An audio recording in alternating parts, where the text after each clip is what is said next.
చిన్నప్పుడు మనం క్లాస్కి లేట్ అవుతామో అని సైకిల్ ఫాస్ట్గా తొక్కాల్సి వచ్చేది. కానీ ఇప్పుడు పెట్రోల్ మనకి పాఠాలు నేర్పిస్తుంది కాబట్టి ఈ గుణపాఠానికి బెస్ట్ ఆన్సర్ ఏంటంటే ఎలక్ట్రిక్ సైకిల్. సో అటువంటి ఒక ఎలక్ట్రిక్ సైకిల్ని ఈరోజు మనం రివ్యూ చేసి దీన్ని మనం తీసుకోవచ్చా లేదనేది ఈరోజు రివ్యూలో తెలుసుకుందాం అండి.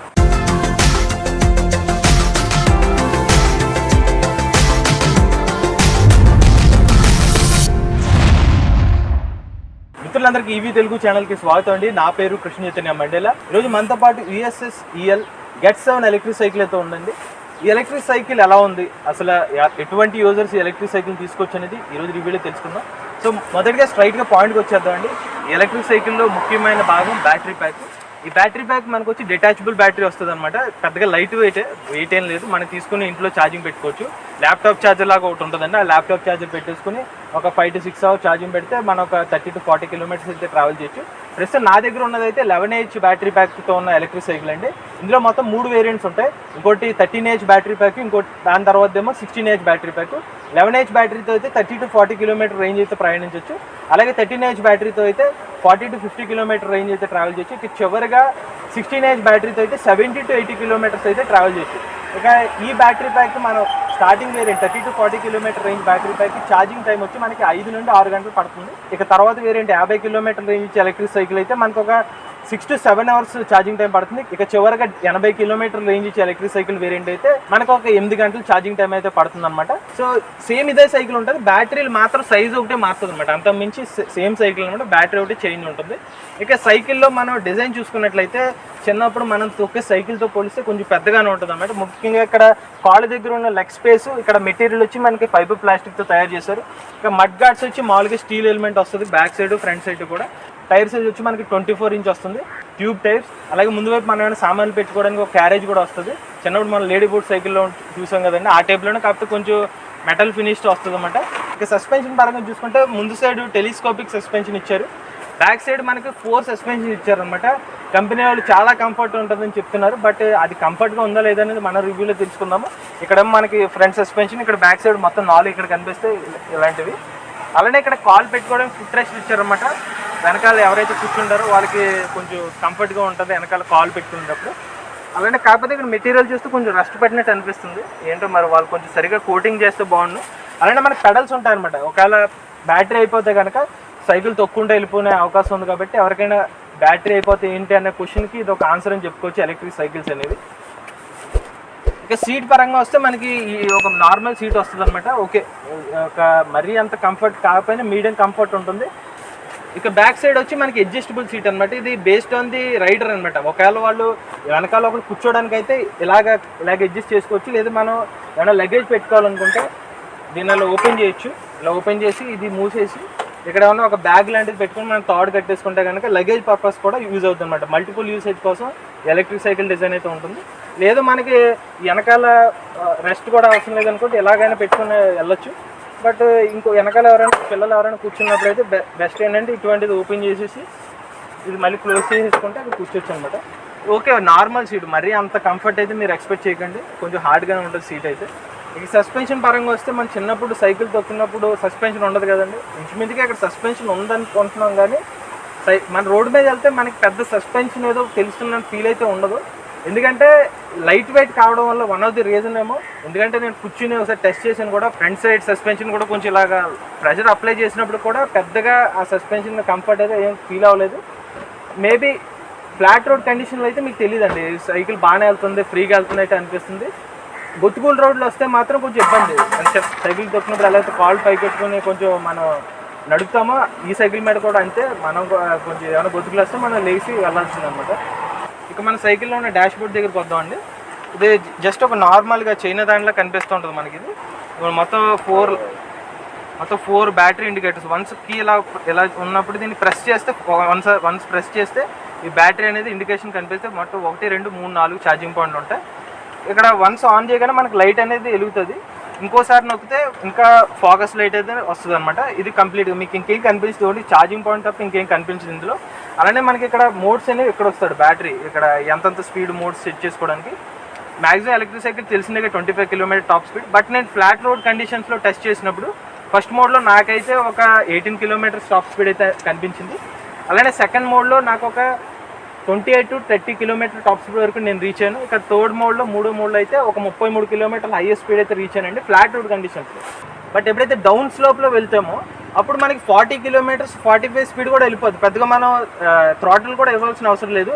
ఆ బ్యాటరీ పవర్ దానికైతే అడ్జస్ట్ చేసుకుని వెళ్ళిపోతుంది. కింద ఉన్నప్పుడు అయితే చాలా ఫాస్ట్గా వెళ్తుంది అనమాట. ఫ్లాట్ రోడ్ కండిషన్లో అయితే ఈ స్పీడ్ అయితే నేను గమనించాను. ఇక ఎత్తులు ఎక్కేటప్పుడు అయితే నేను చెప్పే సజెషన్, నా వెయిట్ వచ్చి 65 kgs అండి. 65 kgsకి ఓకే, ఇది కొంచెం కష్టపడైనా లాగుతుంది. సో ఇప్పుడు ప్రస్తుతం అయితే మేము కైలాసగిరి దగ్గర ఉన్నామండి. ఈ కొండ ప్రాంతం కదా, ఇక్కడ రోడ్డు పై దాకా ఎక్కాము. నేను 65 kgs, బట్ ఫస్ట్ మోడ్లోనే నేను ఎక్కగలిగాను. కొంచెం కష్టపడైనా మెల్లగా ఎక్కింది సైకిల్ అయితే, ఎక్కడానికి ప్రాబ్లం లేదు. 65 kgs అంటేనే కొంచెం కష్టంగా ఎక్కింది కాబట్టి ఒక 70-80 kgs ఉన్న పర్సన్ అయితే హిల్ ఏరియాస్ అయితే కొంచెం కష్టం అండి. సింగిల్స్లోనే కొంచెం కష్టపడి ఎక్కాల్సి వచ్చింది. ఇంకా డబల్స్ అయితే మనకు కష్టం. ఇది హిల్ ఏరియాస్లో. ఫ్లాట్ రోడ్ కండిషన్స్లో ఓకే అండి, సింగిల్స్ వెళ్ళొచ్చు, డబల్స్ వెళ్ళదు, ప్రాబ్లం ఉండదు. బట్ లోడ్ ఎక్కువ కొద్దీ మోటార్ మీద అయితే కొంచెం ఎఫెక్ట్ అయితే పడుతుంది. ప్రెషర్ పడడం వల్ల మనకి పెర్ఫార్మెన్స్ తగ్గుతుంది. దానివల్ల ఏంటంటే బ్యాటరీ లైఫ్ కూడా ఇంపాక్ట్ అవుతుంది. కాబట్టి నేను ఇచ్చే సజెషన్ ఏంటంటే మ్యాక్సిమం సింగిల్స్ అయితేనే ప్రిఫర్ చేయండి. లేదు మీరు డబల్సే కావాలి, మా పిల్లల్ని ఎక్కువ నుంచి తీసుకెళ్ళాలనుకుంటే మాత్రం ఫ్లాట్ రోడ్ కండిషన్స్ అయితే ఓకేనండి. ఎత్తు పల్లాలు ఉన్న రోడ్స్లో అయితే కొంచెం మరీ ఎత్తైన ప్రదేశం అయితే కొంచెం మీరు దిగి వెళ్ళాల్సిందే. 1% అయితే ఓకే అండి, 1% అయితే మేనేజ్ చేయొచ్చు. ఇక స్పీడ్ బ్రేకింగ్ పరంగా చూసుకున్నట్లయితే ఫ్రంట్ టు రేర్ సైడ్ మనకి డ్రమ్ బ్రేక్స్ ఇచ్చారండి. డ్రమ్ బ్రేక్స్ యాక్షన్ మనకి ఫ్లాట్ రోడ్ కండిషన్స్లో ఓకే, మేనేజబుల్గానే బ్రేకింగ్ పడుతుంది. ఎప్పుడైతే మనం డౌన్ రోడ్ కండిషన్స్కి వెళ్ళినప్పుడు ఎడిషనల్ స్పీడ్ యాడ్ అవుతుంది. దీనికి 30 కిలోమీటర్ టాప్ స్పీడ్ అయినప్పటికీ కిందకి వెళ్ళేటప్పుడు కొంచెం గ్రావిటేషనల్ ఫోర్స్ కూడా యాడ్ అయ్యి చాలా ఫాస్ట్ వెళ్తుంది. కాబట్టి అలాంటి టైంలో ఏంటంటే కొంచెం బ్రేక్స్ మీద చేతులు పెట్టుకోవడం బెస్ట్ అండి. ఎందుకంటే మరీ స్పీడ్ వెళ్ళినప్పుడు కంట్రోల్ చేయలేదు ఈ డ్రమ్ బ్రేక్స్ కావడం వల్ల. ఇప్పుడు నేను మీకు ఈ ఎలక్ట్రిక్ సైకిల్కి వచ్చిన కీ గురించి అన్ని పాయింట్స్ ఎక్స్ప్లెయిన్ చేస్తానండి. మొదటిది మెయిన్ కీ వచ్చి ఇక్కడ సైకిల్ సింబల్ ఉంటుంది. ఈ సైకిల్ సింబల్ ఉన్నది మెయిన్ కీ అనమాట. ఈ కీతోనే మనం సైకిల్ లాక్ చేయొచ్చు, అన్లాక్ చేయొచ్చు. అలానే సీట్ మనం లాక్ చేయొచ్చు, అన్లాక్ చేయొచ్చు. ఇది చూపిస్తాను ఫస్ట్. ఇది వన్స్ ఇక్కడ కీ పెట్టిన తర్వాత ఇలా ఆన్ చేయొచ్చు అనమాట.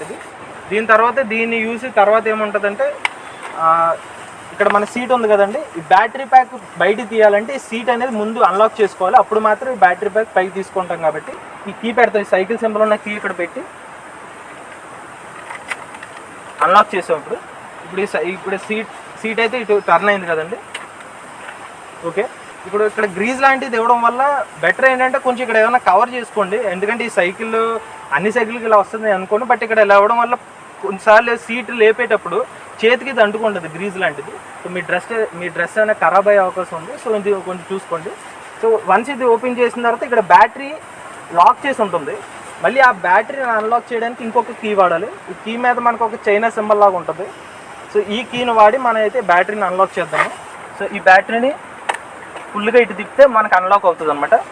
సో ఈ అన్లాక్ బ్యాటరీ తీసే ముందు ఇక్కడ మనకి ఛార్జింగ్ పాయింట్ ఉంది కదండి, ఇది ఈ వైర్ కొంచెం పీకేసుకుంటే ఇప్పుడు మనకు ఫ్రీగా ఈ బ్యాటరీ ప్యాక్ పైకి వచ్చేస్తుంది అనమాట. సో లైట్ వెయిట్ ఉంటుందండి బ్యాటరీ. ఇది 11Ah battery, maybe 13Ah 16Ah కొంచెం బరువు ఉండొచ్చు. బట్ ఇదైతే ఒక మేనేజబుల్గానే మనం తీసేయచ్చు. తర్వాత మళ్ళీ పెట్టుకోవాలంటే యాజ్ ఇట్ ఈస్గా ఇలాగే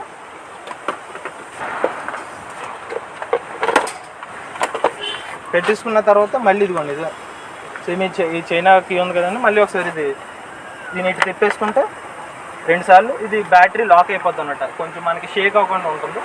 తర్వాత మళ్ళీ మనకి పవర్ కేబుల్ పెట్టేసుకోండి.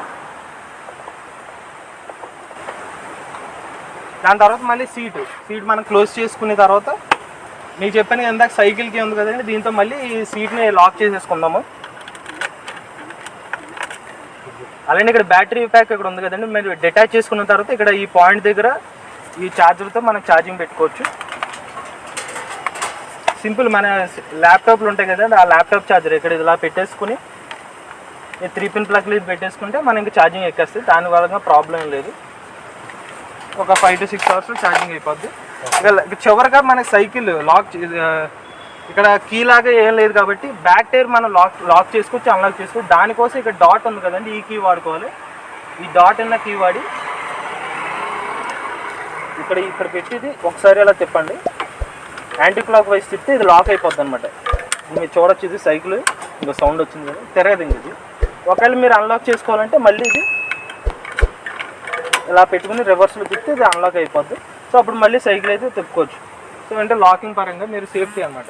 సో నేను ఈ ఎలక్ట్రిక్ సైకిల్ని ఆల్మోస్ట్ ఒక 3 days నుంచి వాడుతున్నానండి. మన సబ్స్క్రైబర్ ఒకళ్ళు ఈ ఎలక్ట్రిక్ సైకిల్ నుంచి రివ్యూ చేయమని చెప్పారు. అందుకే కవర్స్ కూడా తీయలేదు. ఈ వర్షం వల్ల ఇక్కడ కొంచెం వైజాగ్లో వర్షం పడుతుంది కాబట్టి తీస్తే కొంచెం మడ్డ ఏమైనా ఫామ్ అవుద్దని చెప్పి తీయలేదు ఏమైంది. సో ఇక్కడ నాకు అనిపించి సస్పెన్షన్ ఎలా ఉందంటే ఫ్లాట్ రోడ్ కండిషన్లో మీకు తెలియదండి, ఏ సైకిల్ అని తెలీదు. అలానే దీనికి కూడా ఫ్లాట్ రోడ్ కండిషన్లో వెళ్తే కంఫర్ట్గానే ఉంటుంది. బట్ మీరు ఎప్పుడైతే కొంచెం గొత్తుకుల రోడ్డు స్పీడ్ బ్రేకర్లు ఎక్కితే మాత్రం కొంచెం మీకు డిస్కంఫర్ట్ అయితే ఉంటుందండి. సస్పెన్షన్ అయితే ఇక్కడ కనిపిస్తుంది కానీ మీరు యాక్షన్ అయితే ఇంక లేదు ఇందులో. ఇక్కడ ఫ్రంట్ టెలిస్కోపిక్ సస్పెన్షన్ ఉంది, ఎలా ఊపినా కూడా ఆ ఫీల్ అయితే లేదు. బ్యాక్ సైడ్ 4 ఇచ్చారు, మరి ఎందుకు ఇచ్చారో తెలియదు నాకు. ఎందుకంటే 4 ఇచ్చారు కానీ ఇది ఏం ఫీల్ లేదు. వెనకాల ఒకరు కూర్చున్నా కూడా వంగట్లేదు. మేబీ ఒక 5-6 నెలలు వాడితేనే కానీ ఇది అణుగుతుంది అని అనుకోవచ్చేమో. ఇద్దరు కూర్చుని కూడా మేము చెక్ చేసాం కానీ బ్యాక్ పర్సన్ అంత సాటిస్ఫైయింగ్ ఏం లేరండి. కాకపోతే ఫ్లాట్ అవుట్ కండిషన్స్ ఓకే. మన సైకిల్ ఇది ఎలక్ట్రిక్ సైకిల్ కాబట్టి సైకిల్ పరంగా చూస్తే ఓకే అండి. ఇది ఏంటంటే సస్పెన్షన్ కొంచెం హంగుల కింద ఇచ్చారని చెప్పుకోవచ్చు, ఆర్బాటాలు పోయి. అది కొంచెం నిజంగా కంఫర్ట్ పరంగా ఇచ్చిండుంటే ఒక రకంగా బాగుండేది అనిపించింది. బట్ ఓకే, ఓ మాదిరిగా మీరు సాటిస్ఫై అవ్వచ్చు. ఇక మెయిన్ ఎలక్ట్రిక్ సైకిల్లో చాలామంది ఎలక్ట్రిక్ సైకిల్ కొంటే బ్యాటరీ అయిపోతే సైకిల్ తొక్కుని వెళ్ళిపోవచ్చు అని ఒక పాయింట్ అంటున్నారు కదండి. అది కొంచెం జాగ్రత్తగానండి. ఇది బ్యాటరీ ఉన్నంతసేపు మీరు తొక్కుని వెళ్ళిపోయినా పెడల్ అసిస్ట్ అని ఉంటుంది. ఉదాహరణకి మీరు బ్యాటరీ ఉంది కదండి, తొక్కుతా 4 సార్లు తొక్కారనుకో ఆటోమేటిక్గా మీరు తొక్కిన పవర్ కూడా బ్యాటరీకి వెళ్ళి కొంచెం ఎక్కువ రేంజ్ వస్తుంది. 30 to 40 అని చెప్పాను కదా, ఆ 40 కిలోమీటర్లు ఎప్పుడు వస్తుందంటే మీరు తొక్కుతున్నప్పుడు ఆ పవర్ కూడా వెళ్ళి బ్యాటరీకి వెళ్తుంది. ఎప్పుడైతే వన్స్ బ్యాటరీ కంప్లీట్ డెడ్ అయిపోతుందో, 40 కిలోమీటర్లు అయిపోయిన తర్వాత 4 పాయింట్స్ ఆగిపోతుందో, ఈ సైకిల్ అనేది ఇంకా కంప్లీట్గా కొంచెం కష్టం అయిపోతుంది. ఎలాగంటే ఎవరైతే ఎక్సర్సైజ్ చేస్తారో, ఎక్సర్సైజ్ చేసిన వాళ్ళు ఏంటి ఇలా తొక్కుతూనే ఉంటారు, అది వెళ్ళం మనం.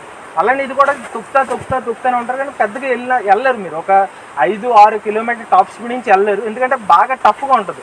మనం ప్యాంట్ వేసుకున్నాను కాదండి, నెక్కర్ వేసుకుని తొక్కినా కూడా కొంచెం అలాగే అనిపిస్తుంది. మన చిన్నప్పుడు సైకిళ్ళు చూసుకుంటే ఒక 30-40 కిలోమీటర్ టాప్ స్పీడ్ వెళ్తాం. కానీ ఇందులో ఏంటంటే కొంచెం బాగా హార్డ్ ఇచ్చాడు. ఇది కంప్లీట్గా ఈ బ్యాటరీ ప్యాక్తో మొత్తం ఈ పెడలింగ్ అంతా కూడా ఇంటిగ్రేట్ చేసేయడం వల్ల ఆ బ్యాటరీ ప్యాక్ పవర్ ఉన్నంతసేపు, అది బ్యాటరీ ప్యాక్ లాస్ట్ పాయింట్ ఉన్నంత వరకు కూడా ఓకే, ఆ పవర్ ఫీల్ కొంచెం తగ్గినా బాగానే వెళ్తుంది. వన్స్ బ్యాటరీ ప్యాక్ అయిపోయిన తర్వాత మీరు నాకు తెలిసి 5 to 10 కిలోమీటర్ టాప్ స్పీడ్ మించి తొక్కలేదు. మీ ఎనర్జీ కూడా బాగా ఎనర్జీ కూడా చాలా కన్జ్యూమ్ చేయాలి. బెటర్ ఏంటంటే బ్యాటరీ అయిపోతే లేదు, నేను ఎక్సర్సైజ్ పరంగా ఓకే, నాకు ఎక్సర్సైజ్ కూడా కావాలంటే ఓకే తీసుకోవచ్చండి, ప్రాబ్లం లేదు. ఇక ఓవరాల్గా ఒక 11H బ్యాటరీ ప్యాక్ వేరియంట్ ఉందనుకోండి, అది 30 to 40 అన్నారు, మీకు వస్తుందండి ఒక 30-35 కిలోమీటర్ వస్తుంది. ఫుల్ థ్రాటిల్ ఇస్తే వస్తుంది.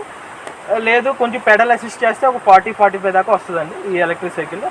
లేదు ఇంకా ఎక్కువ రేంజ్ కావాలంటే చెప్పాను కదండి, కొంచెం ఎక్స్ట్రా ఏజ్ బ్యాటరీ ప్యాక్ అయితే తీసుకోవాలి. ఇంకోటి ఏంటంటే ఈ సైకిల్ వెయిట్ మనకి కొంచెం మేనేజబుల్ వెయిటే, కొంచెం ఎత్తేచ్చు, 48 kgs ఉంటుంది. కొన్నిసార్లు మరీ ట్రాఫిక్లో స్టక్ అవుతే కొంచెం ఎత్తుకుని వెళ్ళొచ్చు, ప్రాబ్లం, దానికి కూడా ప్రాబ్లం లేదు. మోటార్ వచ్చి మనకి 250 వాట్స్ అండి, BLDC hub motor back side ఉంటుంది. ఆ వీల్ పవర్ మనకు వస్తుంది కాబట్టి మరీ ఎక్కువ పవర్. జనరల్గా కొంతమంది 250 వాట్స్ అని చెప్పి 500 వాట్స్ 800 వాట్స్ ఇన్స్టాల్ చేస్తారు కాబట్టి వాళ్ళు ఎత్తులైనా వెళ్ళిపోద్ది. బట్ వీళ్ళు కరెక్ట్గా నామ్స్కి కట్టుబడి 250 వాట్లే వాడారు. సో మీకు అంత తగ్గ పవర్ అయితేనే ఎలక్ట్రిక్ సైకిల్ మీకు వస్తుందండి. సో ఇక చివరిగా ఎలక్ట్రిక్ సైకిల్ ప్రైస్ చూసుకున్నట్లయితే మనకి ఈ 30 to 40 కిలోమీటర్ రేంజ్ ఇచ్చే ఈ ఎలక్ట్రిక్ సైకిల్ వేరియంట్ ఎంతంటే 42,500 రూపాయలు. దీనికన్నా ఒక 40 to 50 కిలోమీటర్ రేంజ్ ఇచ్చే 13H బ్యాటరీ ప్యాక్ వేరియంట్ అయితే ఒక 2,000 ఎక్స్ట్రా అవుతుందండి. ఇక చివరికి 80 కిలోమీటర్ల రేంజ్ ఇచ్చే 16H బ్యాటరీ ప్యాక్ అయితే మనకు ఒక 70 నుంచి 80 కిలోమీటర్ల రేంజ్ వస్తుంది కాబట్టి దాని ప్రైస్ మనకు ఒక 46,500 రూపాయలు అయితే పడుతుంది అనమాట. కంపెనీ వాళ్ళు అయితే దీనికి మోటార్ కంట్రోలర్ ఎలక్ట్రానిక్స్కి అయితే 1 సంవత్సరం వారంటీ ఇస్తున్నారు. బ్యాటరీ ప్యాక్ అయితే 2 సంవత్సరాలు వారంటీ ఇస్తున్నారండి. కానీ నేను చివరిగా చెప్పేది ఒక పాయింట్ అండి. ఈరోజు మనం యాక్టివా కానీ ప్లెజర్ కానీ స్కూటర్ లాంటివి తీసుకుంటే లీటర్ పెట్రోల్ 105 రూపాయలు కొట్టేస్తే 40 కిలోమీటర్లు వెళ్తాం. అదే ఎలక్ట్రిక్ సైకిల్ దీని బ్యాటరీ కెపాసిటీ 500 వాట్ అవర్లు, అంటే 6 యూనిట్ కన్నా సగం. ఈ యూనిట్ సగంలో మహా అయితే యూనిట్కి 5 రూపాయలు వేసుకున్నా ఒక 3 రూపాయల్లోనే మీరు 40 కిలోమీటర్లు తిరగచ్చు. అంటే 3 రూపాయలు ఎక్కడ, 105 రూపాయలు ఎక్కడ, 100 రూపాయలు ఒక రోజులో మీరు సేవ్ చేసుకుంటున్నారు. అలా చూసుకోండి, 2 సంవత్సరాల్లోనే మీరు సైకిల్ కొనుక్కుంటే మీ రిటర్న్ ఆఫ్ ఇన్వెస్ట్మెంట్ అయితే బ్యాక్ వచ్చేస్తుంది. ఇంకొకటి అంటే ప్రస్తుతం రోజు గడవాలంటే పెట్రోల్ మర్చిపోవాలి, అలాంటి స్థితిలో మనకు వచ్చాం కాబట్టి ఇటువంటి టైంలో ఎలక్ట్రిక్ వెహికల్ ఖచ్చితంగా మనకు ఒక ఆల్టర్నేటివ్. ఏ ఎలక్ట్రిక్ వెహికల్ అయినా కాదు, ఏ ఎలక్ట్రిక్ వెహికల్ అయినా ఖచ్చితంగా ఒకసారి టెస్ట్ రైడ్ చేయండి. మీరు ఈ Get 7 ఎలక్ట్రిక్ సైకిల్ తీసుకోవాలంటే ఇది ఓన్లీ ఆన్లైన్లోనే అవైలబుల్గా ఉంటుందండి. ఆ కాంటాక్ట్ నెంబర్ మనకి కామెంట్ సెక్షన్లో పిన్ చేస్తాము, అలాగే ఆ వెబ్సైట్ కూడా పెడతామండి, పిన్ చేస్తాము. ఇంట్రెస్టెడ్ ఉంటే ఒకసారి కాంటాక్ట్ అవ్వండి. బట్ ఒకటి మాత్రం క్లియర్, కుదిరితే ఎవరి దగ్గర నేను ఉంటే ఒకసారి టెస్ట్ రైడ్ చేసుకోండి. నేనైతే టెస్ట్ రైడ్ ఎక్స్పీరియన్స్ క్లియర్గా చెప్పాను, నాకు అనిపించింది అయితే. ఈ డిసిషన్ మాత్రం మీదే. ఇటువంటి జెన్యూన్ ఇన్ఫర్మేషన్ కోసం ఈవీ తెలుగు ఛానల్ని తప్పకుండా సబ్స్క్రైబ్ చేసుకోండి. Go green, go electric.